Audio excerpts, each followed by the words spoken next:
y'all, I'm talking about weeds today. Everybody say weeds. There's not a whole lot of weeds right now, and yet there are some weeds, and we're going to talk about that in a minute, but I'm going to talk about weeds a little bit today, and weeds and stumps, weeds and stumps. And so how many of you like weeds? That's what I thought. I mean, there's a couple things, unless you're a landscaper, and then you love weeds. I mean, you love weeds. You're like, man, I'd love to come spray your yard for some weeds, charge you some money for that and stuff. We actually have one of those that comes and does that. So we actually had Sam and Cindy's daughter got married a few weeks ago, and if you ever see our front flower beds up here, we have tons of weeds in that flower bed because I did not realize they threw seeds out on the way out the door. And I didn't think much about it, but I was like, hey, and then Dale was like, hey, let's get out there and maybe sweep that off. And I was like, no, it'll blow off, the birds will get it or whatever. And so for months now, we've been having weeds in that one flower bed because we planted all sorts of stuff. I don't even know all the stuff we planted, but that's where we planted. It was right there in that front flower bed up here. So if you see a weed problem up there, it's not because we don't see it. It's because it is overwhelming us, okay? And so every week I try to go out there and pull some weeds just because sometimes I like doing that to remind me why I hate pulling weeds. But you know, there's a funny thing about weeds. You know, sometimes I've seen weeds that actually become flowers. How many of you have ever seen a pretty weed? And you're like, man, that's a pretty flower. And they say, that's not a flower, that's a weed. It'll kill everything else in your flower bed. It's just a weed. It'll kill everything. And so but I'm seeing some pretty weeds. As long as they're in somebody else's flower bed, it's okay. I mean, I don't mind. I mean, I've seen some weeds. If that was all that was in there, that would be okay. I mean, it would look good. But they always start out. Then I've seen some weeds who have actually turned into some pretty large trees. How many of you have ever seen a weed that turned into a pretty large tree? And you got to get a chainsaw out to cut that weed down. Have you ever had one of those? And then I've had some weeds that have gotten so big that become stumps where I've had to put a back of a pickup truck, chain it around it, and try to pull it out because it was a weed at one time, but it became a stump. It became a stump. And so I actually, this morning in that same flower bed I was talking about, I went and picked me a weed this morning. And I did it the right way. I got everything. I got I've got the green part and I got the root. I got the root. I don't know what kind of weed this is. What kind of weed is this, Mike? What? Huh? What'd you say, a bad one? Yeah, it's a bad one. It is. It's you know, whatever. I won't go there. But it was pretty simple to do. I went out there and I've been over and I picked it up. I picked it up, and it was pretty simple to do at the time. So this morning I'm going to talk about weeds and I'm going to talk about stumps, and I'm going to get into a little bit more of my message here in a few minutes. So if you want to turn to Joshua chapter 11. Joshua chapter 11, let me just go while you're turning there. It's going to be on the screen here in a moment, but let me just tell you a couple things that are happening during this time. This is God told Joshua and the army of Israel to go and pretty much wipe out the whole, and pretty much every living thing, anything that lived pretty much in every town, village. He told them just to annihilate everybody. Just told them to wipe out everybody. Don't leave anything. Wipe them out. And this is where we pick up the story. They just now went into the promised land. This is God's land that he had given to them. So I'm going to just read a little bit of this scripture. And so Joshua took this entire land, the hill country, all the Negev, the region of Goshen, the western foothills of the Arabah, and the mountains of Israel with their foothills. From Mount Halak, which rises towards Seir, to Belgad in the valley of Lebanon, below Mount Hermon. He captured all their kings and struck them down, putting them to death. Joshua waged war against all these kings for a long time, except for the Hivites living in Gibeon. Not one city, a treaty of peace with the Israelites, took them all in battle. For it was the Lord himself who hardened their hearts to wage war against Israel. He brought them out. God brought them out to wage war so that he might destroy them totally, exterminating them without mercy, exterminating them. He wanted everything gone, as the Lord had commanded Moses. At that time, Joshua went and destroyed the Anakites from the hill country, from Hebron, Debar, and Anab, from the hill country of Judah, and from all the hill country of Israel. Joshua totally destroyed them and their towns. No Anakites were left in Israel territory. He wiped out everybody. Only in Gaza, Gath, and Ashdod did any survive. Say those three cities with me. Only in Gaza, Gath, and Ashdod did any survive. So Joshua took the entire land just as the Lord had directed Moses, and he gave it as an inheritance to Israel according to their tribal divisions. The land had rest from war. So this is what had happened. He had went and he had done what God had told him to. He's wiping out everything that he wanted to wipe out. I mean, he conquered everything. At that time, after he had wiped out everything pretty much looked pretty well. Everything had been killed that needed to be killed. All the people groups needed to have been killed. I mean, he killed them all.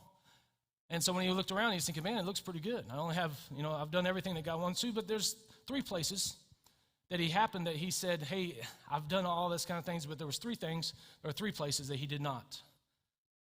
He did not. He said, only in Gaza, Gath, and Ashdod did any survive. Did any survive? I want that to sink in, that only in those 3 places did any survive. He had the enemy on the run. He had everything that had come against him, he had destroyed. But there was 3 places that he didn't get rid of everything. How many of you ever weeded your garden and there's just a couple places that were just hard to get to? That you're like, well, it looks really, really good. All the parts that people can see look really, really good. So, that backyard, whatever, do that kind of stuff. And so there were just 3 areas that he left them in. So let's speed up in history a little bit. Joshua did not remove all the weeds, and they returned into stumps. Number 1 weed was weeds unremoved lead us to temptation. I'm just going to tell some of these stories, and I'm just going to use some scriptures, and I'm going to preach. We see in Judges chapter 14 through 16, it says this. You have the scripture of Judges 16. It says, Samson went down to where? He went down to Gaza, and there he saw a prostitute, and he went into her. The Gazites were told, Samson has come here, and they surrounded the place and set an ambush for him all night at the gate of the city. See, there was not supposed to be any enemies in Gaza. But here you see a prostitute named Delilah from Gaza. Because Joshua didn't wipe out what he was supposed to in Gaza, there was a prostitute that was coming after and tempted one of God's greatest judges that ever lived, the strongest man that we know to this date, I guess, in the world, that he came out and she tempted Samson, and he fell, a mighty judge, because Joshua left just a few things unattended to in Gaza. Let's speed up the story just a little bit. We also know that the Gaza Strip, if you watch any news for any week, 1 week at a time, that you're always going to see that there's a little bit of controversy in which little strip of land. The Gaza Strip. It's amazing we're still fighting things that somebody left a weed in.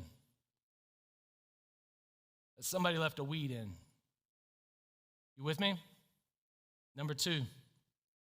Weeds always lead us to have to fight or work harder than we would have. We know this with just weeds. I mean, if you leave that weed just for a little bit longer, it gets stronger and the root system gets stronger, and you're always going to have to work harder. I'm going somewhere this morning, so hang with me. So we look at this little place called Gath in the Bible. In 1 Samuel 17, it says, and there came out from the camp of the Philistines a champion named Goliath. From where? It's amazing when you don't take care of the weeds that you end up going to have to fight something that's harder in your life, in your own personal life. When you really start leaving weeds, what simply would be you working and pulling out something just as simple as this in our leaves. We decide to leave it just for a little while because we think that everything's okay and it's not going to really matter, or we put it off till tomorrow thinking it's not going to really matter. But Joshua put it off till tomorrow. And so far we've had one of God's judges, Samson, who had to fight Delilah in temptation because of something he left, he compromised. And then you have David, who had to fight a Goliath. Now, I'm glad that story's in the Bible. I mean, I preach it all the time. I love David and Goliath. But I'm saying that's somebody that the Israelites should have never had to fight, because they should have took care of the weeds in the first place. So you always have to fight harder. You always have to live a little bit harder when we don't remove what we should have been removed. Let's go to number 3. Seeds unremoved leads to compromise. Seeds unremoved leads to compromise. You're thinking, well, we've already talked about some things that have happened with Samson and Delilah. We've talked about how David had to fight harder and had to fight something he should not have ever had to fight with Goliath and Gath, but there was also a city called Ashdod. In Nehemiah 13, 23 and 24, it said, in those days I saw the Jews who had married women of Ashdod, Ammon, and Moab, and half of their children spoke the language of Ashdod, and they could not speak the language of Judah, but only the language of each people. And I confronted them and cursed them, and this is Nehemiah, and beat some of them and pulled out their hair. That's pretty rough. And I made them take an oath in the name of God, saying that your daughters and sons shall not take their daughters or sons anymore. So what had happened here was that everything that the Israelites had been teaching all throughout this, the generations of their teachings and their customs and everything that God had told them not to forget, to write those things up on scrolls and teach them to your kids and teach them day and night to their kids and everything else. It came to a place where they did not even know the language of the Israelites anymore, because they had compromised by marrying the wives of other customs, that the wives of other customs had so sunk into their culture that they did not even know their own language anymore. You don't think that's happening here? Look here in America, of all the customs and the different things that we have in our lives and our hearts and everything that are built on a godly nation, built on godly, the Bible, the Constitution written because of the Bible and everything else, but because of compromise, because we haven't uprooted stumps and we haven't uprooted different things in our country and our culture. Now some of our kids don't know even the language of what the country was built upon, because it was not pulled up. And now we have a stump, and now we're trying to go back and pull something out with a truck that our forefathers and me and you as parents and grandparents should have took the time and removed. Said, no, that's not the way it should be. Y'all with me? You're thinking, well, it's Thanksgiving, Pastor John. You should be talking about something about giving thanks, and we should be feeling good right now. You should be feeling good right now, because I'm preaching to you. Because this is where we're at as a nation. I can make you feel good. I can talk about everything good, but I'm talking about something that we need to do. Number 4, seeds unremoved impact future generations. As choices we make will affect others. I promise you, the choices that we have all made in this room has affected your family in some way. Is that right? Choices that Joshua made. I mean, Joshua was a mighty man of God, so let me not discredit Joshua. But he just left a few things unattended. And it was passed from generation to generation to generation. We talked about it a few weeks ago with even Jacob taking all his idols and burying them under that tree that somebody eventually dug up. They dealt with idol worship all their lives, and the Israelites did worshiping other gods all those times because there was a weed that they could have got rid of, and they choose to leave it. Number 2, others will have to fight harder because we didn't. Others, because if we leave those stumps and we leave those weeds, if we don't pull them up, somebody else is going to have to fight harder to get those things up. And 3 is we set them up for compromise and moral failure when we don't remove the stumps in our lives. Parents, when you don't remove the stumps in your life, the weeds in your life, you set your kids up for moral failure. And that's a strong word. I'm just telling you what I do. That's the truth. And I'm not giving the kids a break. They need to make their own choices, and they need to be godly men and women. They do. You can't blame it all on your parents either, because they're not perfect. But I'm just saying, parents, that's one of our things, grandparents and all those kind of things. So now I'm about to preach. Y'all ready? You're like, well, get off of whatever you're getting on, because that's not fun.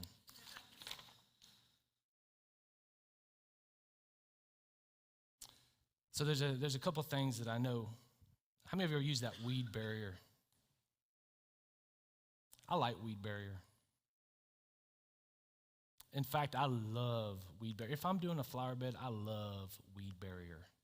So let me just be honest. Let's get to the thing of it here. Why do you use weed barrier? Keep the weeds from coming up. So when you know that you have some thick weed barrier, how many of you get down there and you really worry about getting every one of those weeds out. Nathan Waskey is probably the only person in the room that he would probably get down there and pick up. But how many, when you know you're going to get some good weed barrier, that you just sort of hoe it up a little bit and you sort of clean it out as good as you can a little bit, but you know you're about to put some weed barrier down and you're about to put that much mulch on it. I love mulch. I love weed barrier and I love mulch because you can hide anything.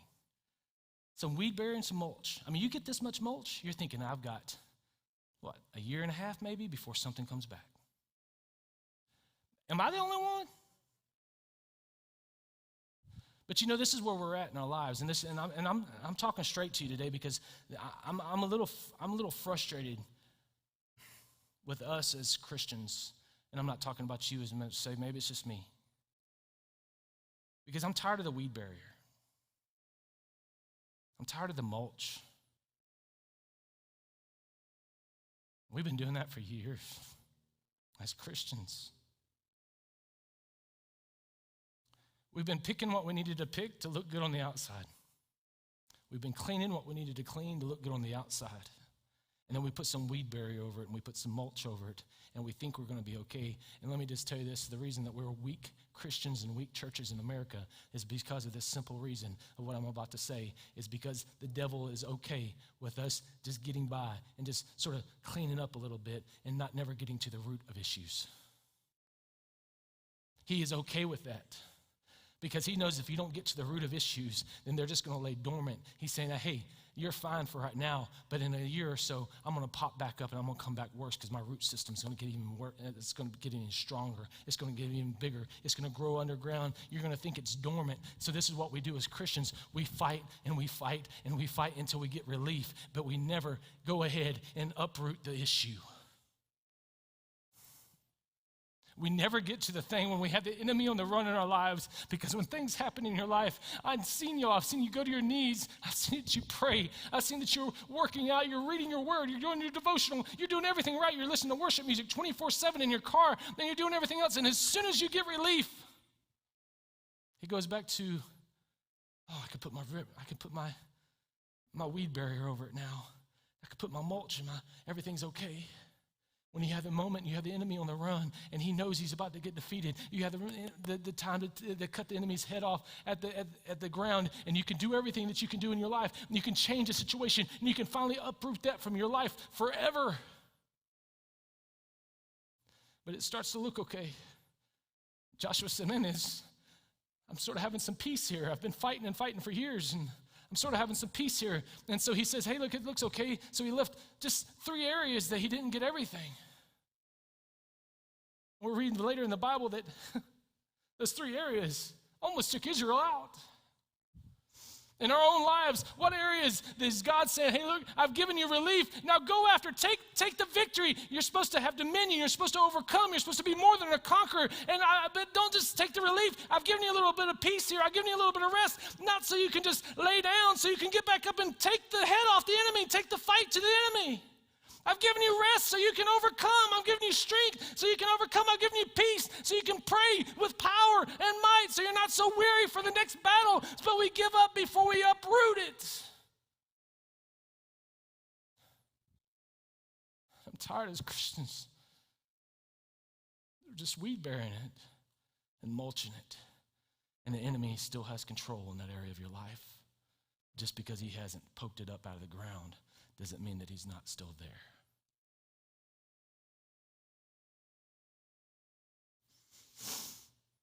We learn to fight until we have relief and not victory. We ask God to take away the pain, but stop when we have the opportunity to overcome in our lives. We have the opportunity to overcome in our lives. See, there's some things that the enemy tries to bring havoc for in our finances, in our marriages, in our homes, in our kids, our jobs.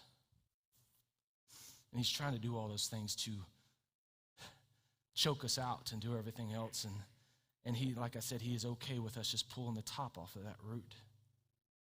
He's okay with us just sort of cleaning up what we have.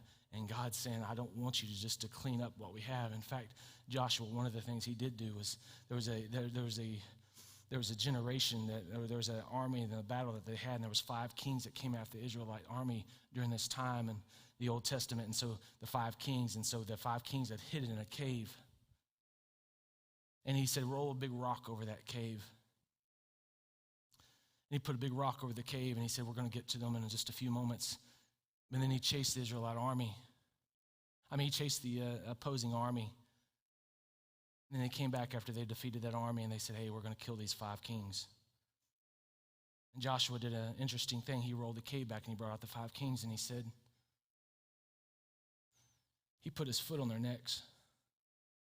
But he didn't kill them themselves. Even though he was a general, he made his younger people, the younger leaders, and come and kill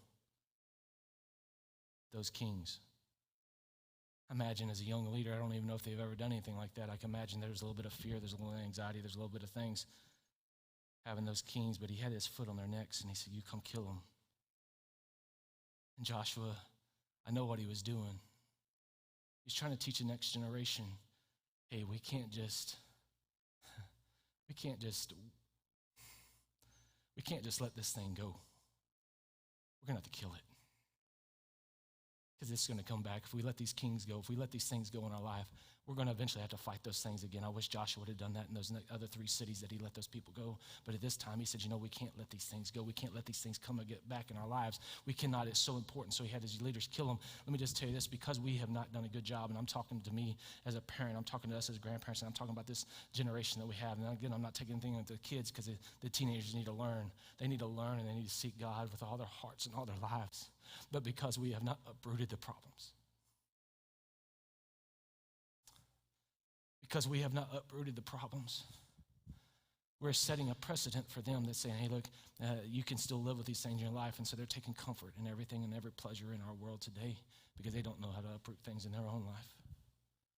So they're finding solace in the things of this world, and they're finding solace in the things of this generation because they don't know what true freedom is. They don't know how to walk in dominion. They don't know how to walk in power. They don't know how to walk in might. They don't know how to walk in victory because, to be honest with you, that's what they see in the church. They don't see people that are walking with their head held high because they're more than overcomers. They see people that are struggling in every area of their life because there's so many weeds and things that have not been uprooted.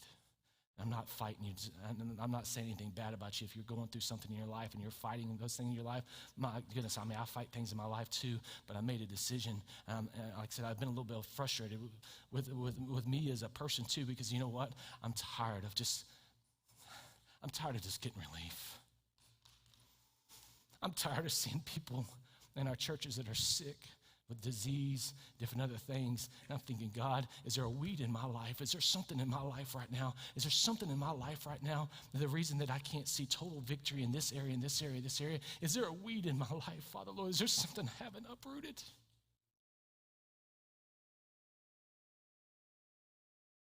Is there something holding me back from the promises of God? Is there something that's keeping me from what you want for me, the promise that you have? Is there something, God, I'm just saying, God, here I am.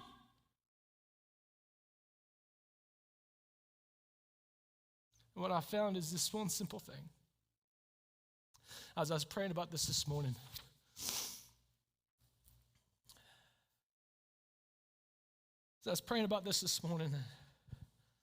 there's only one thing that you can do when you need to uproot something. There's really only one position that you can be in to uproot something.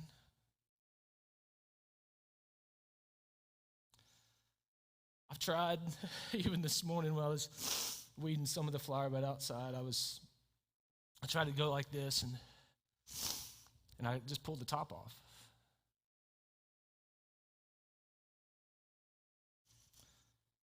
And there's still the same thing in our lives, but if you really want to uproot something or you have to really pull a weed, there's only one way that you can do it, and it's just this way. It's the same position that it's always been.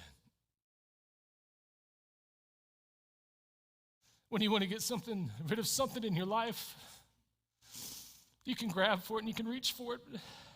You can get a tool. But to make sure that you can get it totally uprooted, it's one position that you have to be in, and it's an humble position before God, on your knees.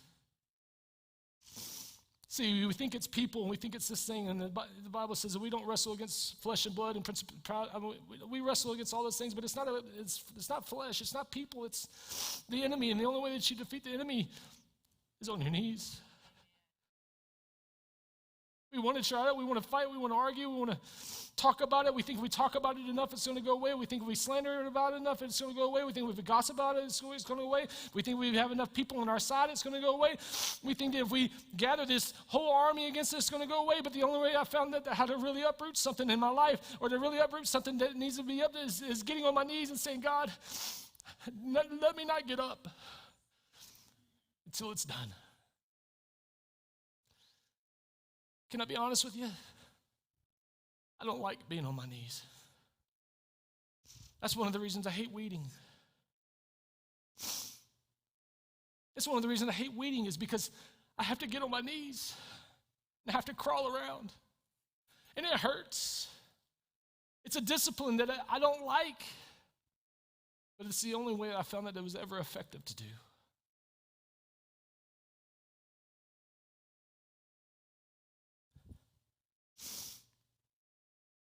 I know I always talk about this, but I'm going to say it again.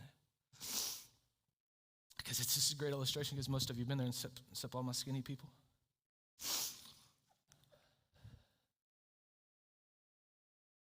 But there's a difference between dieting and disciplining your body.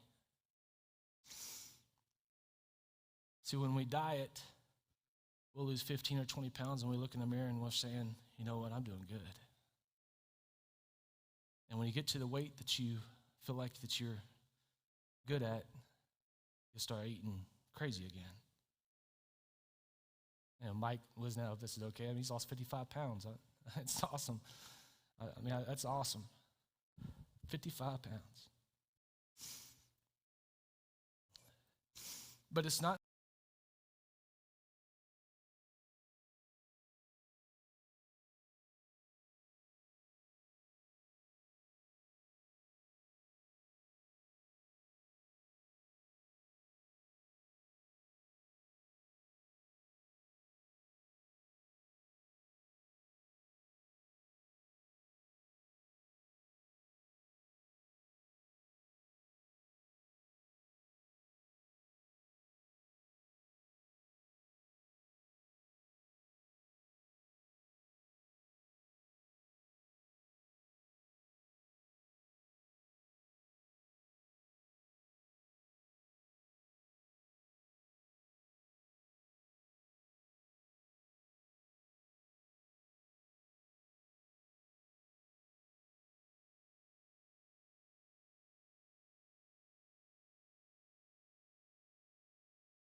We've lost the art. We used to call it. I have Chester and Sharon here from Scott's parents from my home church, and we used to call it praying through. Our home pastor, Brother Bates, would say, man, get on your knees until something would happen. So something was uprooted, and so things changed, and we saw some awesome things that God did in our home church, and we're still seeing God do some things in this church. I praise God for that, but I'm saying as a church in a whole, we need to uproot what is there.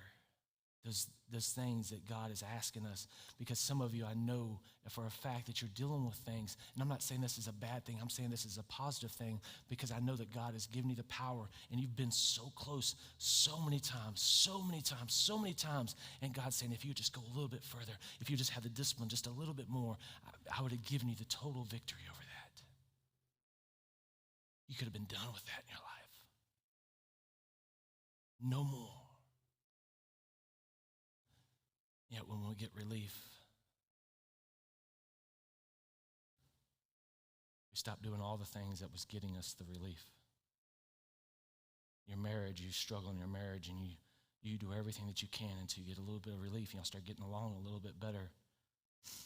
And then once you start getting along a little bit better, you start pulling back, and you stop doing the things that got you there, going to church every Sunday and discipleship and reading your word and praying, all those things that got you to the relief stage. You stop it when God's saying, why don't you just go until I uproot what was causing it in the first place. Don't give up. Joshua had the perfect opportunity, that one moment in his life, to go through those last 3 cities and pluck out every enemy. He had the perfect opportunity. He had the enemy on the run. There was nobody who's going to stand up to the army of Israel. They were the largest army. All he had to do was take a little bit more time. He could have wiped them out. We wouldn't have had those 3 other stories in the Bible. To be honest with you, I don't want to get to life. I don't want to get to heaven one day and God saying, well, if somebody else would have done this and this and this, you wouldn't have never faced those things. I would be okay with that.